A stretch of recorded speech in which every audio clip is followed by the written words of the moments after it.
আজকে আমরা পড়ব দশম শ্রেণীর দ্বিতীয় অধ্যায় জীবনের প্রবাহমানতা।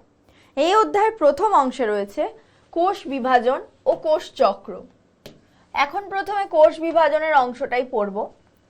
বিজ্ঞানী ফ্লেমিং 1880 সালে প্রথম স্যালামেন্ডার বলে একটি জীবের দেহে কোষ বিভাজন লক্ষ্য করেন। তিনি কি দেখেছিলেন? একটি জনিত্রী নিউক্লিয়াস থেকে সৃষ্টি হয় দুটি অপত্য নিউক্লিয়াস। নিউক্লিয়াসে অবস্থিত ক্রোমোজোম, ডিএনএ, জিন এই কাজে বিশেষ ভূমিকা নেয়। তাহলে কোষ বিভাজনের সংজ্ঞা হিসেবে কি বলবো? যে প্রক্রিয়ায় জনিত্রী কোষ, মাদার সেল থেকে অপত্য কোষ বা ডটার সেল সৃষ্টি হয়, সেই প্রক্রিয়াটাকেই বলা হয় কোষ বিভাজন। এখানে ছবিতে দেখতে পাচ্ছ এইটা একটা মাদার সেল। দেখো মাদার সেলটা দুপাশে একটুখানি বেড়েছে, নিউক্লিয়াসের বিভাজন শুরু হয়েছে।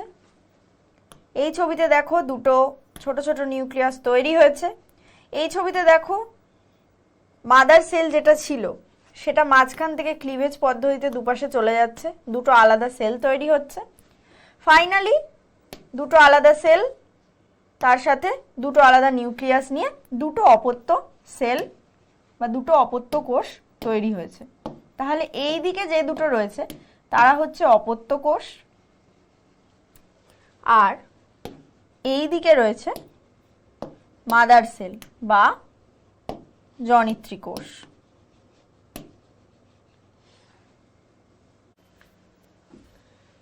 কোষ বিভাজনে যারা মুখ্য ভূমিকা নেয় অর্থাৎ ক্রোমোজোম, ডিএনএ এবং জিন, এদের মধ্যে এবার কি আন্তঃসম্পর্ক রয়েছে সেটা জানবো।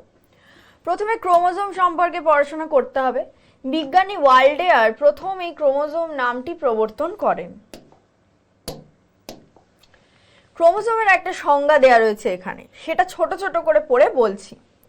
কোষের নিউক্লিয়াস মধ্যস্থ নিউক্লিয় জালিকা থেকে উৎপন্ন, অর্থাৎ ক্রোমোজোম প্রতিটি কোষের নিউক্লিয়াসের মধ্যে থাকা নিউক্লিয় জালিকা থেকে উৎপন্ন হয়। নিউক্লিয় প্রোটিন দ্বারা গঠিত, অর্থাৎ ক্রোমোজোম নিউক্লিয় প্রোটিন দ্বারা তৈরি। স্বপ্রজননশীল, অর্থাৎ ক্রোমোজোম নিজের কপি তৈরি করতে পারে। যে সূত্রাকার অংশ, তার মানে ক্রোমোজোম সূত্রাকার অংশের ন্যায় দেখতে। জীবের বংশগত বৈশিষ্ট্যগুলি বহন করে। ক্রোমোজোমের মধ্যে জিন থাকে, সেই জিনই কিন্তু জীবের বংশগত বৈশিষ্ট্যগুলি বহন করে। প্রজাতির পরিব্যক্তি, প্রকরণ এবং বিবর্তনে মুখ্য ভূমিকা পালন করে। জিনের কথা আগেই বললাম, জিনই মূলত এই কাজটা করে, পরিব্যক্তি, প্রকরণ ও বিবর্তনে মুখ্য ভূমিকা পালন করে। তাকে ক্রোমোজোম বলে। বোঝাতে পেরেছি? এবার এই যে বললাম ক্রোমোজোমের মধ্যে জিন থাকে, কিভাবে থাকে, এবার সেইটা একটা রেখা চিত্রের সাহায্যে আমরা দেখব। এখানে দেখো পরের পয়েন্টে আছে ক্রোমোজোম কিভাবে তৈরি হয়। এই যে প্রথমে দেখতে পাচ্ছ জিন, যেটা কিনা বংশগতির একক হিসেবে আমরা ধরি। এই জিন ডিএনএ এর মধ্যে থাকে। ডিএনএ কি? একটা বৃহৎ জৈব অণু, যেটা জালকের মতো এক ধরনের গঠন ধারণ করে এবং একে অপরকে পেঁচিয়ে থাকে। এবার এই ডিএনএ কিরম ভাবে থাকে? কুণ্ডলীকৃত বা আংশিক মুক্ত অবস্থায়। যখন ডিএনএ এরকম অবস্থায় থাকে তখন সে কিছু প্রোটিন অণুর সাথে জড়িয়ে থাকে। এই যে ডিএনএ প্রোটিন অণুর সাথে জড়িয়ে থাকছে, এই ব্যাপারটাকে বলা হচ্ছে নিউক্লিওজোম মডেল। এই যে এখানে দেখতে পাচ্ছ নিউক্লিওজোম।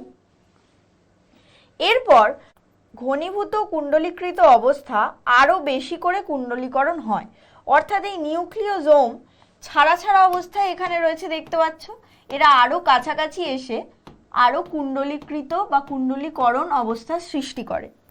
এর ফলে যেটা তৈরি হয় তাকে আমরা বলি ক্রোমাটিন ফাইবার বা তন্তু বা ক্রোমাটিন জালিকা। কোষ বিভাজনের সময় এই ক্রোমাটিন জালিকার আরো বেশি কুণ্ডলীকরণ হয়, যাকে আমরা বলি সুপার কয়েলিং। এর ফলে যে স্ট্রাকচারটা তৈরি হয় তাকেই আমরা বলি ক্রোমোজোম।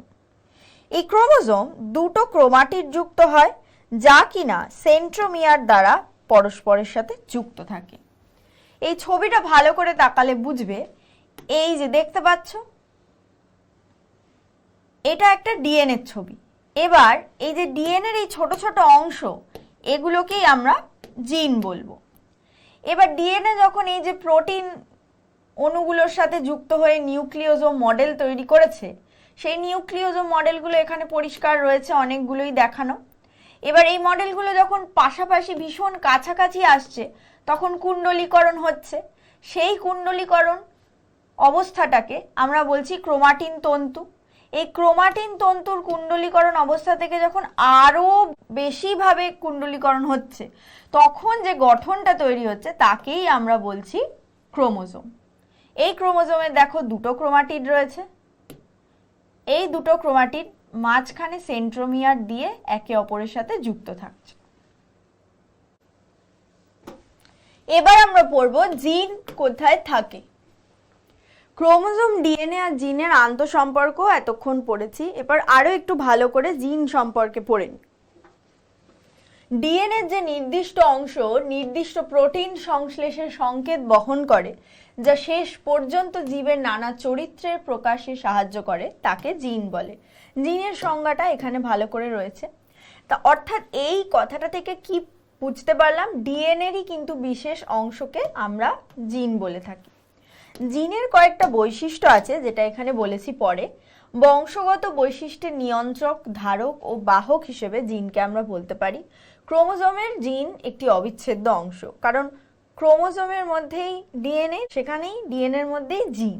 মুখ্যত ডিএনএ বা আরএনএ দিয়ে জিন গঠিত হয়। ক্রোমোজোমের উপর রৈখিক সজ্জায় জিন অবস্থান করে। আন্তঃসম্পর্ক আমরা আগের স্লাইডেও পড়েছি, এখানে আরেকবার জিনিসটা দেখব। ডিএনএ অণুর নির্দিষ্ট অংশে থাকে জিন। ডিএনএ অণু প্রোটিন ও ধাতব আয়নের সাথে জড়িয়ে তৈরি করে ক্রোমোজোম। নিউক্লিয়াসের মধ্যে ঘনীভূত ও কুণ্ডলীকৃত হয়ে থাকে ডিএনএ অণু। এবার এই যে আন্তঃসম্পর্কটা এখানে পড়লাম, এটাকে যদি একটি রেখাচিত্রের সাহায্যে প্রকাশ করি তাহলে কি রকম দাঁড়াচ্ছে? নিউক্লিয় জালক, সেগুলো কুণ্ডলীকৃত হয়ে তৈরি হয় ক্রোমোজোম। সেই ক্রোমোজোমের মধ্যে থাকে ডিএনএ, আর ডিএনএর কিছু কিছু অংশকে জিন বলা হয়। এটা যদি উল্টো করে বলি তাহলে কি রকম দাঁড়াচ্ছে? প্রথমে আমরা তখন পড়ব জিন, যেই জিনটা আসলে ডিএনএর অংশ। এই ডিএনএ ক্রোমোজোমের মধ্যে থাকে এবং এই ক্রোমোজোমই আসলে নিউক্লিয় জালক তৈরি করে। মানুষের একটি দেহকোষে প্রায় 2 মিটার লম্বা ডিএনএ থাকে। তাই বুঝতে পারছো ডিএনএ যদি 2 মিটার লম্বা হয় সেইটা কতটা ছোট হয়ে ক্রোমোজোমের মধ্যে আমাদের প্রত্যেকটা কোষে কোষে থাকে। এবার আমরা জানবো ক্রোমোজোমের প্রকারভেদ, অর্থাৎ কত রকমের ক্রোমোজোম হয় সেটা একটু ছবিতে দেখব, প্লাস তার সাথে সাথে লেখাতেও পড়ব। মানুষের দেহে মোট 23 জোড়া অর্থাৎ 46টি ক্রোমোজোম থাকে। এই ক্রোমোজোমগুলিকে দেহ গঠন ও লিঙ্গ নির্ধারণের বৈশিষ্ট্য অনুযায়ী দুভাগে ভাগ করা যায়। একটি হচ্ছে অটোজোম আর একটি হচ্ছে সেক্স ক্রোমোজোম বা অ্যালোজোম। অটোজোম কি করে? দেহের চারিত্রিক বৈশিষ্ট্য নির্ধারণে অংশ নেয়, আর অ্যালোজোম বা সেক্স ক্রোমোজোম লিঙ্গ নির্ধারণে অংশ নেয়। অটোজোম মানব দেহে থাকে 22 জোড়া অর্থাৎ 44টি। দেখো ছবিতে 1 2 3 4 5 6 7 8 9 10 11 12 13 14 15 16 17 18 19 20 21 22। এই যে 22 জোড়া ক্রোমোজোমকে তোমরা দেখতে পেলে আমি গোল করলাম। প্রত্যেক জোড়া ক্রোমোজোমকে দেখবে অন্য অন্য ধরনের দেখতে, কখনো বড়, কখনো ছোট, কখনো লম্বা, কখনো বেটে খাটো, মোটা সোটা, এরকম রয়েছে। এরপর দেখো বক্সের মধ্যে দুটো ক্রোমোজোম রয়ে গেছে। এই বক্সের মধ্যে এরাই হচ্ছে আসলে সেক্স ক্রোমোজোম। মানুষের শরীরে সেক্স ক্রোমোজোম থাকে 1 জোড়া অর্থাৎ 2টি। এবার মানুষের যেহেতু পুরুষ এবং স্ত্রী দুটো লিঙ্গ থাকে, তাই জন্য 2 রকমের সেক্স ক্রোমোজোম এই বক্সের মধ্যে রয়েছে, এই একটা আর এই একটা। পুরুষদের ক্ষেত্রে X এবং Y, স্ত্রীদের ক্ষেত্রে দুটোই X। এই দেখো দুটো X ক্রোমোজোম, এটা হচ্ছে স্ত্রীদের ক্ষেত্রে, আর পুরুষদের ক্ষেত্রে এক্স এবং ওয়াই দুটো ক্রোমোজোম।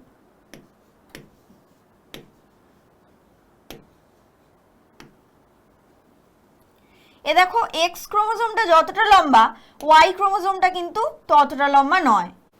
এবার আমরা আসব হেটেরোগ্যামেট আর হোমোগ্যামেট, এই দুটো জিনিস কাদের বলে। যেহেতু পুরুষরা দু রকমের গ্যামেট উৎপন্ন করে, এক্স ক্রোমোজোম টাইপ এবং ওয়াই ক্রোমোজোম টাইপ, তাই এগুলি হেটেরোগ্যামেট অর্থাৎ ভিন্ন প্রকৃতির। যেহেতু স্ত্রীলোকেরা একই প্রকারের গ্যামেট উৎপন্ন করে, দুটোই এক্স টাইপ,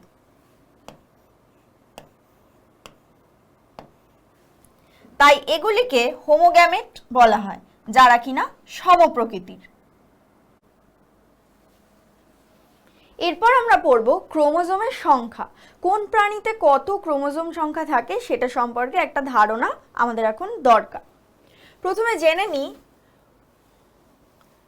ক্রোমোজোম যখন গ্যামেটের মধ্যে একক সংখ্যক সেটে থাকে তখন তাকে বলা হয় হ্যাপ্লয়েড সেট।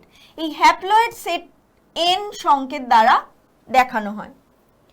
উদাহরণ হিসেবে বলতে পারি, মানব দেহে জনন কোষের ক্রোমোজোম সংখ্যা হচ্ছে 23।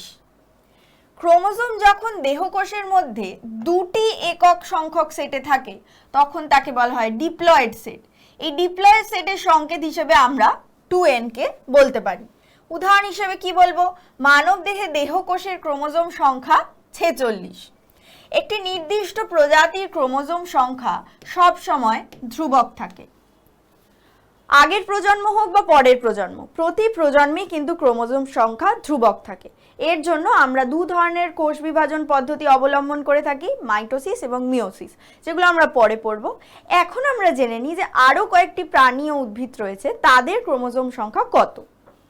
যেমন মটর গাছের 14, ধান গাছের 24, আলু 48, এগুলো কয়েকটি উদ্ভিদ। এরপর কয়েকটি প্রাণী, বানরের 42, গরুর 38, পায়রার 80।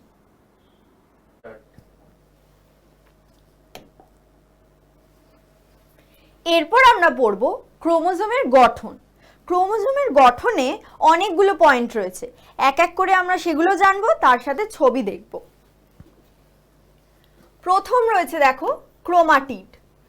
প্রতিটি ক্রোমোজোম দৈর্ঘ্য বরাবর যে দুটি সূক্ষ্ম সুতোর মতো অংশ নিয়ে গঠিত তাদেরকে ক্রোমাটিড বলে। কোষ বিভাজনের সময় প্রতিটি ক্রোমোজোম লম্বালম্বি বিভক্ত হয়ে দুটি ক্রোমাটিড সৃষ্টি করে। এই যে দেখতে পাচ্ছ, এই দুটি ক্রোমাটিডকে বলা হয় সিস্টার ক্রোমাটিড। একজন আরেকজনের সিস্টার ক্রোমাটিড, একই ক্রোমোজোমের দুটো ক্রোমাটিডকে তার মানে বলা হয় সিস্টার ক্রোমাটিড। এরপর আছে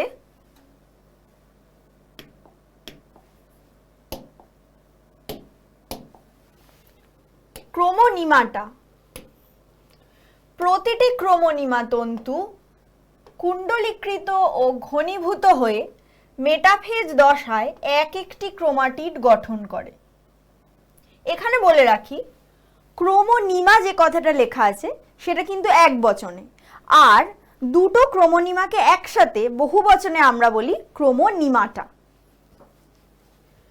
ক্রোমাটিড আর ক্রোমোনিমা পড়ার পর আমরা কি বুঝলাম, 1 ও 2 অর্থাৎ এই ক্রোমাটিড আর ক্রোমোনিমা এরা কিন্তু একই সংগঠনের দুটি ভিন্ন ভিন্ন দশা।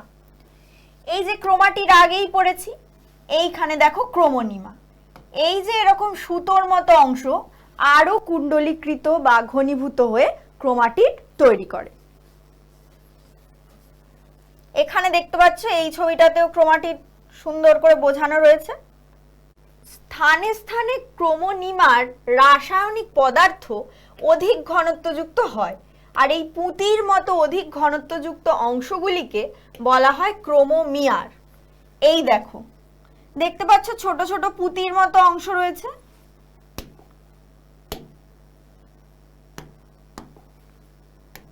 এই যে এগুলোকে বলা হচ্ছে ক্রোমোমিয়ার। দুটি ক্রোমোমিয়ারের অন্তর্বর্তী হালকা অংশকে বলা হয় আন্তঃক্রোমোমিয়ার। এই যে এটা একটা ক্রোমোমিয়ার, এটা একটা ক্রোমোমিয়ার, দুটো ক্রোমোমিয়ারের মাঝের এই অংশটাকে বলা হচ্ছে আন্তঃক্রোমোমিয়ার। ক্রোমোজোমের আর কি কি অংশ আছে? প্রাথমিক খাঁজ বা সেন্ট্রোমিয়ার। ক্রোমোজোমের মাঝ বরাবর স্থানের খাঁজকে বলা হয় প্রাথমিক খাঁজ। এই যে এখানে একটা ক্রোমোজোমের ছবি রয়েছে, তার ঠিক মাঝ বরাবর অংশে দেখো এখানে একটা খাঁজ হয়েছে, একেই বলা হয় প্রাথমিক খাঁজ। এখানে থাকা ঘন অরঞ্জিত অংশকে বলা হয় সেন্ট্রোমিয়ার। এই যে সেন্ট্রোমিয়ার দেখতে পাচ্ছ। এবার এই সেন্ট্রোমিয়ারকে কেন অরঞ্জিত অংশ বলা হয়েছে সেটা বলি। যখন আমরা প্র্যাকটিক্যালের ক্ষেত্রে এই কোষের মধ্যে ক্রোমোজোমটা মাইক্রোস্কোপের তলায় রেখে দেখব, তখন ক্রোমোজোমটাকে আমরা স্টেন করি, নাহলে আমরা চিনতে পারবো না।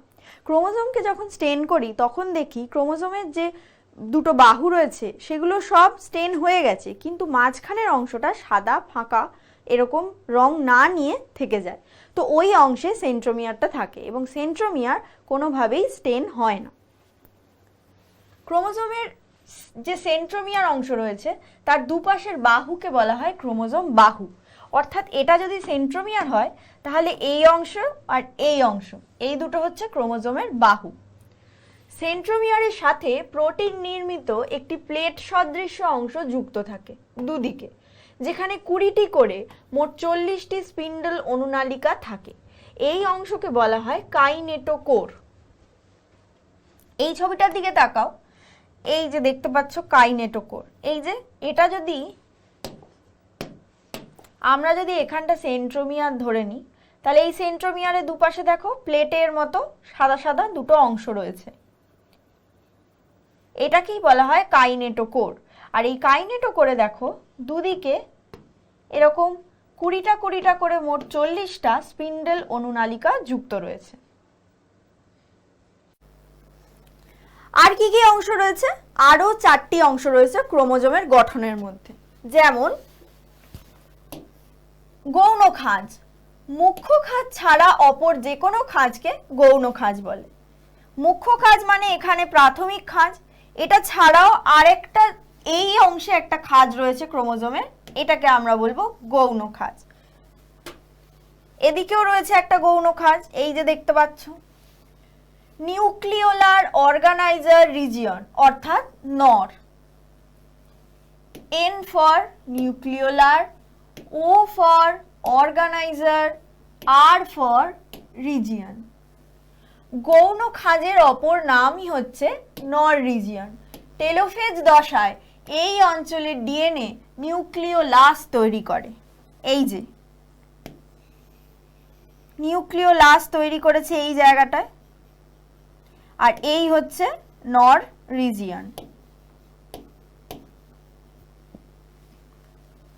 এরপর আসবো স্যাটেলাইটে। ক্রোমোজোমের প্রান্তদেশে বাল্বের মতো স্ফীত অংশকে বলা হয় স্যাটেলাইট। এই যে দেখতে পাচ্ছ একদম শেষের দিকে ক্রোমোজোমের। স্যাটেলাইট যুক্ত ক্রোমোজোমকে বলা হয় স্যাট ক্রোমোজোম। অর্থাৎ এই পুরো ছবিটা কিন্তু একটা স্যাট ক্রোমোজোমের ছবি, কারণ এইখানে রয়েছে স্যাটেলাইট। এরপর আসি টেলোমিয়ার। ক্রোমোজোমের দুই প্রান্ত দেশকে বলা হয় টেলোমিয়ার। একদম এন্ড পয়েন্টটা এই যে টেলোমিয়ার। এটি মূলত ডিএনএ প্রতিলিপিকরণে সাহায্য করে, তার সাথে কোষের বার্ধক্য ও মৃত্যু নিয়ন্ত্রণ করে। সেন্ট্রোমিয়ারের অবস্থান অনুসারে ক্রোমোজোম 4 রকমের হয়। কি কি? প্রথম হচ্ছে টেলোসেন্ট্রিক।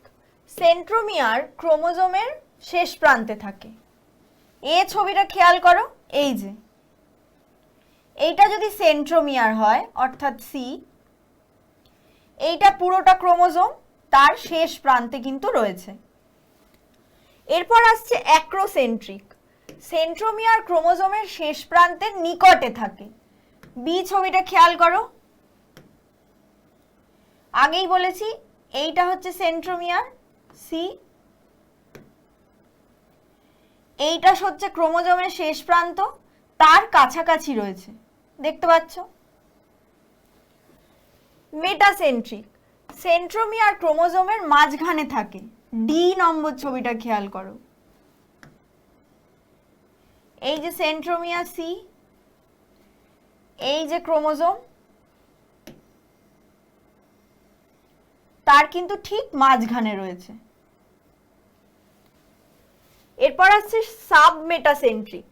সেন্ট্রোমিয়ার ক্রোমোজোমের মাঝখানের নিকটে থাকে। সি নম্বর ছবিটা খেয়াল করো,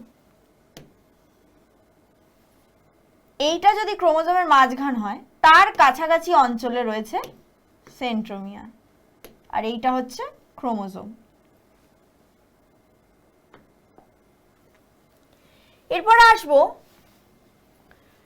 ক্রোমোজোমে কি কি রাসায়নিক পদার্থ রয়েছে। এতক্ষণ পর্যন্ত আমরা ক্রোমোজোমের গঠন সম্পর্কে জেনেছি, কিন্তু কিছু রাসায়নিক উপাদানও রয়েছে যেগুলো ক্রোমোজোমে ভীষণ গুরুত্বপূর্ণ। সেগুলো কতগুলো ভাগে ভাগ করা যায়, কি কি, সেগুলো পরপর করে এবার জানবো। প্রথমে বলি, ক্রোমোজোমের রাসায়নিক উপাদানের মধ্যে একটা হলো প্রোটিন আর একটা হলো নিউক্লিক অ্যাসিড। প্রথমে প্রোটিনটা সম্পর্কে পড়ি। প্রোটিন আবার দু রকমের, একটা ক্ষারীয় প্রোটিন আর একটা আম্লিক প্রোটিন। ক্ষারীয় প্রোটিন কোনগুলো? যেগুলো নাম হচ্ছে হিস্টোন প্রোটিন। আর আম্লিক প্রোটিন কোনগুলো? যেগুলোর নাম নন হিস্টোন জাতীয় প্রোটিন। ক্ষারীয় বা হিস্টোন প্রোটিন থাকে 45% এবং আম্লিক বা নন হিস্টোন প্রোটিন থাকে 5%। হিস্টোন প্রোটিনের কয়েকটা উদাহরণ দিচ্ছি: আর্জিনিন, হিস্টিডিন, লাইসিন। সাথে সাথে নন হিস্টোন প্রোটিনের কতগুলো উদাহরণ দিচ্ছি: ট্রিপ্টোফ্যান আর টাইরোসিন। প্রোটিন সম্পর্কে তো জেনে নিলাম, এবার ক্রোমোজোমের মূল উপাদান অর্থাৎ নিউক্লিক অ্যাসিড সম্পর্কে জানব। নিউক্লিক অ্যাসিড কত প্রকার? দু প্রকার মূলত। প্রথমটা হচ্ছে DNA, deoxy ribo nucleic acid. দ্বিতীয়টা হচ্ছে আরএনএ, রাইবো নিউক্লিক অ্যাসিড। এই আরএনএ তিন প্রকার হয়। প্রথমটা হচ্ছে এমআরএনএ অর্থাৎ মেসেঞ্জার আরএনএ, দ্বিতীয়টা হচ্ছে টিআরএনএ অর্থাৎ ট্রান্সফার আরএনএ, তৃতীয়টা হচ্ছে আরআরএনএ অর্থাৎ ribosomal RNA. Histone protein DNA এর সাথে যুক্ত হয়ে নিউক্লিয় হিস্টোন তৈরি করে। ক্রোমোজোমের রাসায়নিক উপাদান হিসেবে নিউক্লিক অ্যাসিড আর প্রোটিন দুটোই কাজ করে। আর এই নিউক্লিক অ্যাসিড সম্পর্কে এবার আমরা জানবো। প্রোটিন সম্পর্কে তো আগেই জেনে নিয়েছি যে কি কি ধরনের প্রোটিন থাকে, কিভাবে কাজ করে। এবার নিউক্লিক অ্যাসিড সম্পর্কে জানবো। আর এই নিউক্লিক অ্যাসিড সম্পর্কে জানার আগে আমাদের কয়েকটা আরো ছোট ছোট বিষয় জেনে নিতে হবে। যেমন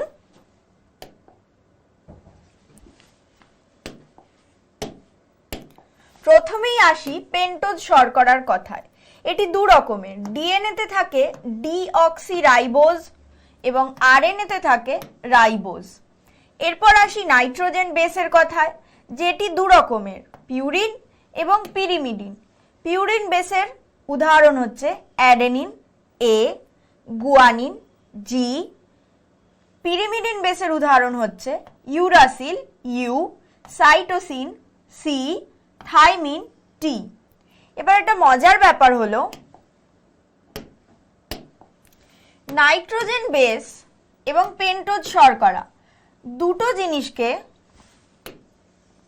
একসাথে বলা হয় নিউক্লিওসাইড। কি বললাম? নিউক্লিওসাইড।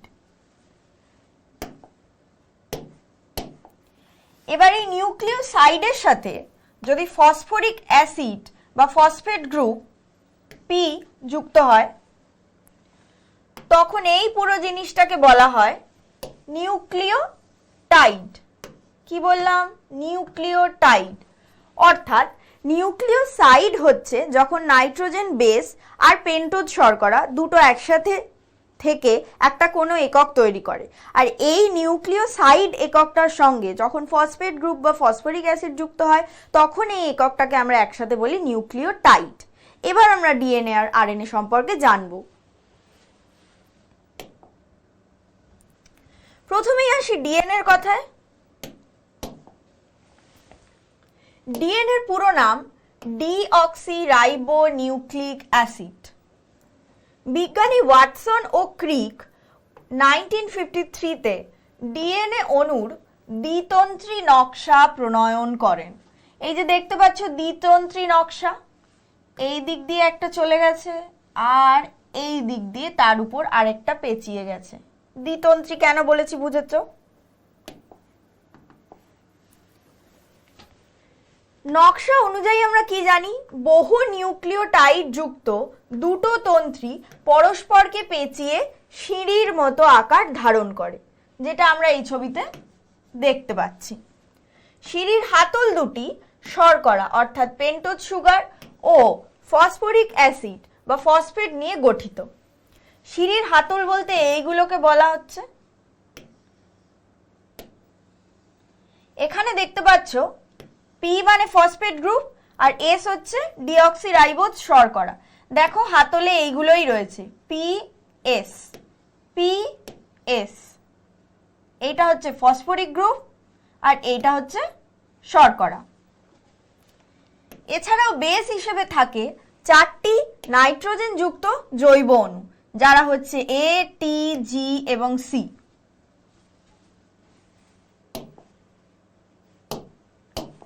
দেখো নাইট্রোজেন অণুরা বেস হিসেবে রয়েছে, এই দেখো জি, এই দেখো সি, এই হচ্ছে এ আর এই হচ্ছে টি। ভালো করে বুঝতে পারছো? এদের মধ্যে অ্যাডেনিন ও থাইমিন অর্থাৎ এ আর টি এরা দুটি হাইড্রোজেন বন্ড দ্বারা যুক্ত থাকে। আমি এই ছবিটার হাইড্রোজেন বন্ড এইখানে দেখিয়েছি। দেখো এই যে অ্যাডেনিন এ, তার সাথে এই যে দুটো হাইড্রোজেন বন্ড জুড়ে আছে থাইমিন। বুঝতে পারলে? গুয়ানিন জি এবং সাইটোসিন সি এই দুটি 3টি হাইড্রোজেন বন্ড দ্বারা যুক্ত থাকে। এ দেখো গুয়ানিন জি 3টি হাইড্রোজেন বন্ড জুড়ে আছে সাইটোসিন সি এর সাথে। অর্থাৎ ডিএনএ তে পিউরিন বেস হিসেবে কারা কারা থাকছে? অ্যাডেনিন, গুয়ানিন অর্থাৎ এ আর জি। ডিএনএ তে পিরিমিডিন বেস হিসেবে কারা কারা থাকছে? থাইমিন, টি এবং সাইটোসিন সি। পুরো ডিএনএ স্ট্রাকচারটা তোমরা আশা করি বুঝতে পেরেছো। এবার আমরা আরএনএ তে যাব।